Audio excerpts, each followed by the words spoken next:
I love tiny homes. I want to build one of my own, but I have no idea how it should look like. So I'm traveling around the world to visit 3 tiny homes at completely different prices. And I'll be stealing my favorite ideas to design my very own dream tiny home by the end of the video.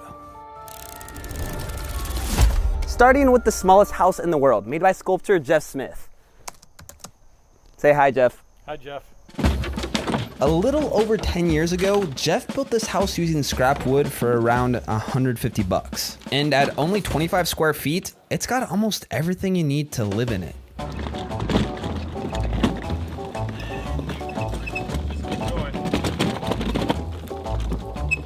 Yeah, it's perfect. Okay, so we decided to put the tiny home here besides the lake. Jeff helped me out. And right now, the house is completely empty. There's not really anything. He said there's like curtains as well as like a coffee machine, pots, pans, stuff like that. So maybe I could try to cook something for tonight and then just chill here besides the lake. The first thing I liked about this house is how movable it is. Nice. So for my own tiny home, I think our best bet would be to have a trailer as the base. That way I could take it anywhere I want with my truck and it would be just enough space to actually live in. Jeff is a sweetheart. He literally prepped me everything that I need for tonight. The vibe of waking up to this lake during sunrise and making a coffee, bro, it's insane. Besides that though, I am getting hungry, so I'm gonna try to use this kitchen and try not to catch this tiny home on fire. Oh my gosh. Oh. I didn't mean to do that. We're getting fancy, boys. Thank you so much, Jeff. I know Jeff is gonna be watching this video, so everyone in the chat, please say thanks to Jeff. Okay, so something I was a little bit worried about was people seeing me while I sleep. But luckily, Jeff has these diffusers that you could just put on the windows, so yeah, no one can see you, which is pretty creative. Oh, this thing's plenty long. I could literally fully extend my leg and my arms, and I'm like touching the back, barely. Okay, it's almost midnight. I think it's time to go to bed. See you guys in the morning.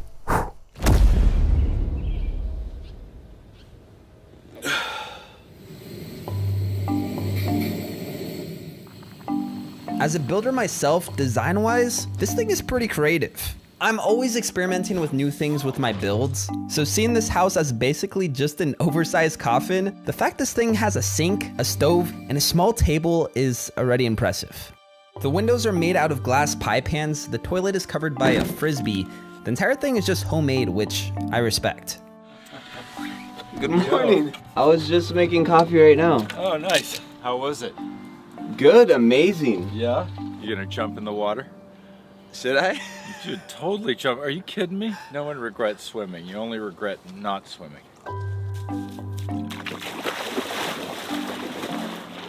And after staying a whole night in this thing, there were definitely a few features I was interested in.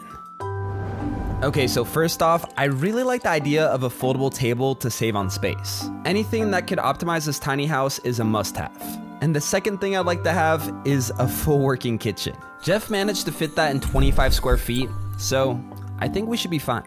Huge shout out to Jeff for letting me stay in this thing and just show me around Vermont. But I still have 2 more tiny homes to visit. So let's see if the other ones are any better. They should be, I think.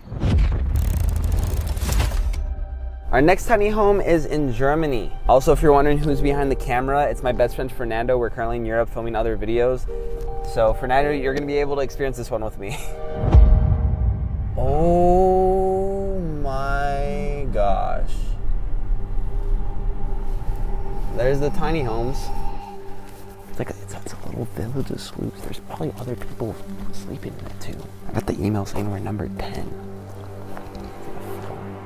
Oh, 10. Dude, it's smack dab in the center. Oh. Welcome in. So this little thing is called a schloop, a 2-story tiny Airbnb, which just so happens to be the smallest housing you could find in Germany.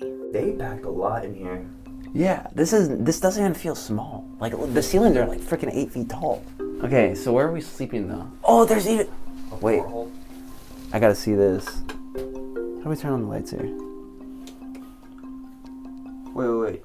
Click the middle thing. Look. No, I think that turned everything off. They should have marked this in English. Oh, there we go. This is like a SpongeBob home. Oh.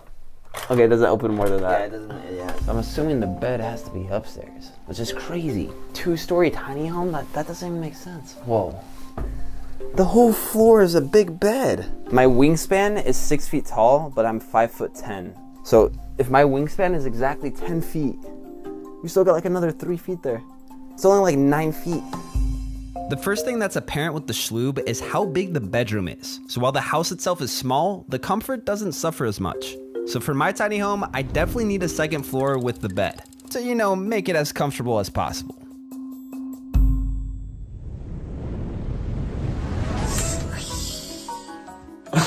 Okay, first things first, I gotta try to take a shower in this tiny home. And then try to check out this tiny home community.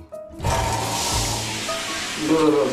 It's a spacious shower. I think this is bigger than the shower I have at home. Which is ironic because this is a tiny home.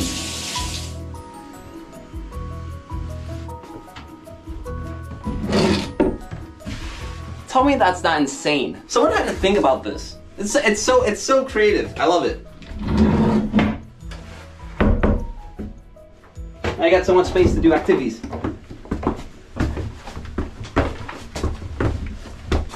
Some German thing.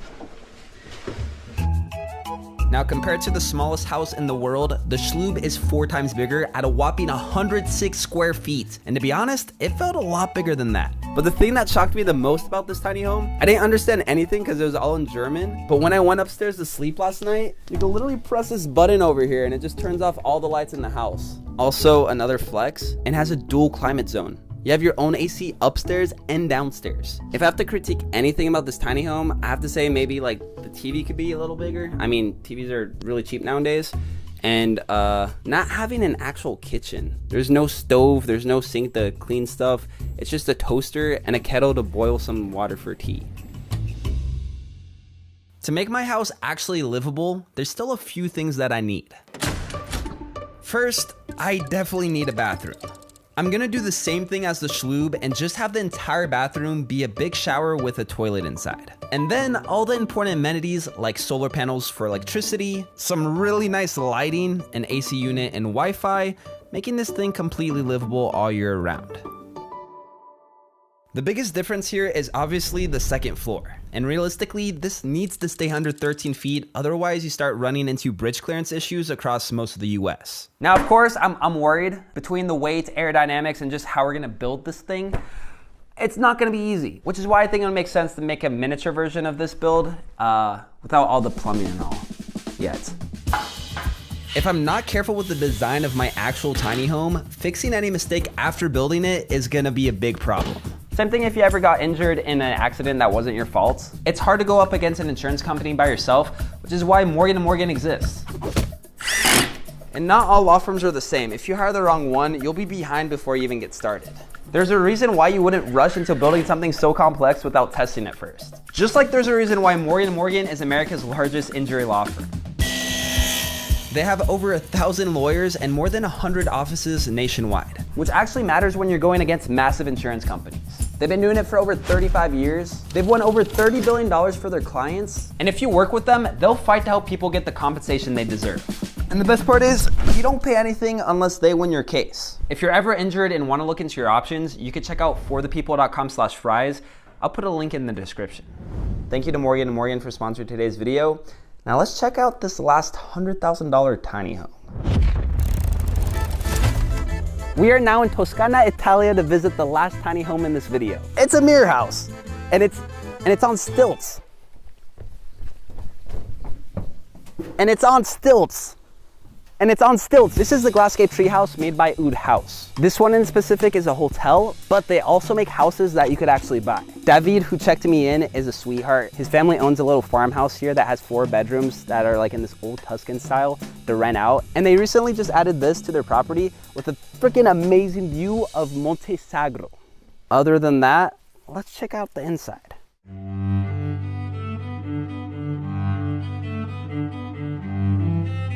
So this is the inside. You got everything you need. It's a whole house. The kitchen Okay, it's not much of a kitchen. It's more of a sink with like a little teapot, but the mirror backsplash, I love the mirror backsplash. It has like a rose gold accent to it too. So this is the bathroom area. They did like this frosted glass thing, which I guess is smart. But other than that, this bathroom's kind of reminded me of the Schlube. They put the toilet and the shower in one room. It's like one big wet room. Now if we go outside, this building over here is a sauna. When I asked David why there was a second building, he said there was a sauna. Sauna. Which I replied, like a sauna? And he said, no, sauna. Sauna. Sauna. Sauna. Sauna. But I think that's just sauna in Italian. Oh yeah. Okay. The only time I've ever used the sauna before is in the public gym. And there's usually like 10 sweaty dudes and it's not working half the time. So having a whole sauna to myself on top of the view, 10 out of 10. 11 out of 10. Oh, I feel so liberated. Like I don't feel cramped. I don't feel restrained anymore. I could actually have friends over here. I could like have a little get together. I could bring people in and there's room. The other houses just kind of felt more like camping. This one actually feels like I could probably live in. I mean, I could live in it. I could live in all of them if I really had to. Okay, I'm gonna test how well you see me in the dark with the lights on inside. Tell me if you guys see anything. How does this angle look? Is that good? Do you guys see me? Do you guys see what I'm doing or no? Man, this is so weird. This perspective is so weird. I'm gonna film this on my phone. Like just for reference, this is me. This is what I see. This is me looking outside. And you guys are somehow like not even the phone. Like if I put the phone up against the window, you just see the phone. This is so trippy. What an end to a journey. We started with the world's smallest house in Vermont, all the way to this $100,000 tiny house in the middle of Italy. And I don't think I have a favorite one. They all had their own charm to it. Tiny houses are freaking cool. I think that's what we learned. Ooh, hot. Oh my god, it's even hotter if I go up. Wow, this is the hottest. Oh, too hot. While the Mirror House is twice as big as the Schlube at 227 square feet, it's still a very small house. But honestly, this one didn't feel tiny at all. The glass makes the space feel twice as big, and waking up to a view like this, well, that's the dream. So I think the finishing touch to my tiny home needs to be a huge glass wall. And instead of it being mirrored like the Oud house, the windows will be able to electronically frost with the press of a button for privacy. With that said, here's what my dream tiny house would look like.